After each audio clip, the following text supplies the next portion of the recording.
Job پر جا جا کر تھک جاتے ہیں۔ السلام علیکم، کیسے ہیں آپ لوگ؟ تو اپنا ابھی ہمیں یوں ہی محسوس ہو رہا تھا کہ جیسے گلاس میں جوس ڈالو تو جوس بھی بھر جاتا ہے، تو ہمیں بھی ایسے ہی محسوس ہو رہا تھا کہ بھرا بھرا۔ آپ لوگوں میں سے جو بھی اس چینل پر نئے ہیں تو وہ جانتے ہی ہیں کہ یہاں میں ہمیشہ کچھ نئی انفارمیشن اور آئیڈیاز کے ساتھ حاضر ہوتی ہوں۔ اور ماڑا جانے کے لیے 450 کلومیٹر کا سفر تھا، اور زندگی کا سفر ہو یا پاکستان ٹرپ، سامان تو ہم لوگ زیادہ ہی رکھ لیتے ہیں۔ کاش کہ بس کافی ہے سیکھ لیں۔ مزے کی بات یہ ہوئی کہ کچھ دوستوں کی فیملیز بھی تیار ہو گئی۔ ہمارا پہلا اسٹیشن وندر تھا، وہاں ہم نے اپنے آپ کو اسٹریچ کیا، چائے شائے پی، کھانا شانا کھایا۔ پھر جب ہم مکران کوسٹل ہائی وے پہنچے تو فراز نے سوال کیا کہ مکران کوسٹل ہائی وے کو کوسٹل ہائی وے کیوں کہا جاتا ہے؟ اس لیے کیونکہ یہ ہائی وے یا سڑک سمندر کے ساتھ ساتھ چل رہی ہوتی ہے، اس لیے اسے کوسٹل کہا جاتا ہے، کوسٹل ہائی وے کہا جاتا ہے۔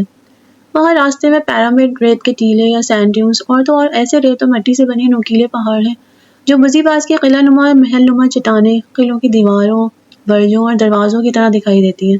تو میں نے چیٹ جی پی ٹی سے سرچ کیا تو مجھے یہ پتہ چلا کہ اس کے پیچھے کوئی تہذیب نہیں، یہ صرف ایک میتھ ہے۔ پھر ایک جگہ راستے میں پرنسس آف ہوپ کا اسٹیچو نظر آیا، تو پھر یہ سوال پیدا ہوا کہ پرنسس آف ہوپ کے پیچھے بھی کیا کوئی اسٹوری ہے؟ تو مجھے بڑی زبردست بات پتہ چلی۔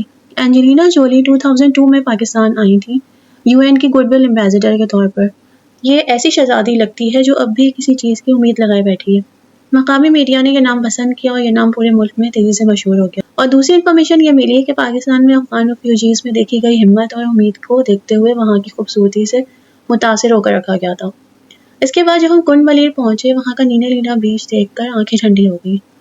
ہمارے ساتھ ایک عدد اومک سسٹم کی کوسچر بھی تھی، کیونکہ ہمارا یہ ٹرپ اومک سسٹم کی طرف سے اسپانسر تھا۔ ہفت حلال ریزورٹ پہنچتے ہوئے شام کے تقریباً 4:30 بج گئے تھے۔ سورج وہاں بادلوں میں چھپا چھپی کر رہا تھا، بڑا پیسفل بیچ تھا۔ چھوٹی چھوٹی لہریں بنتی صاف ستھرے سے ساحل پر آ کر گرتی، وہاں کی مٹی میں پیر دھنس رہے تھے۔ بڑا ہی مڈی سا بیچ تھا۔ وہاں کچھ نے ہٹس بک کرائی ہوئی تھی، کچھ نے کیمپس بک کرائے ہوئے تھے۔ گہری رات میں کیمپس کی لائٹس آن ہو گئی تھی تو ایسا لگ رہا تھا جیسے کوئی بڑی زبردست سی شام یا پھر کوئی ایوننگ پارٹی لگ رہی تھی۔ رات کو ساحل پر کیکڑے گلوئی وارمز کی طرح لگ رہے تھے۔ جب ہم ان کو پکڑنے کے لیے بھاگتے تو وہ ایسی سپیڈ دکھاتے کہ پکڑ میں آنا بڑا ہی مشکل ہوتا تھا۔ ون ورڈ میں کہا جائے تو بہت شرارتی تھے۔ وہیں برتھ ڈے پارٹی سیلیبریٹ ہو رہی تھی، کہیں کوئی گٹار بجا رہا تھا، رات کا کھانا نکلتے نکلتے رات کے 11 بج گئے تھے۔ بڑا مزیدار گرما گرم تکے، کباب، پراٹھے تھے۔ بھوک میں بے انتہا مزے کے لگے۔ نماز عشاء پڑھنے کے لیے ہم سب اپنی اپنی ہٹس میں چلے گئے تھے۔ یہ ٹرپ اومک سسٹم کی طرف سے اسپانسرڈ تھا، so we are so thankful to the اومک سسٹم۔ ہم نے اس جگہ سے بہت کچھ سیکھا اور بہت انجوائے کیا۔ اگر آپ بھی کبھی کہیں گئے ہیں اور کوئی مزیدار بات یا انفارمیشن جو آپ کو ملی اسے کمنٹ سیکشن میں ضرور شیئر کیجیے گا۔ تب تک اپنا خیال رکھیے گا۔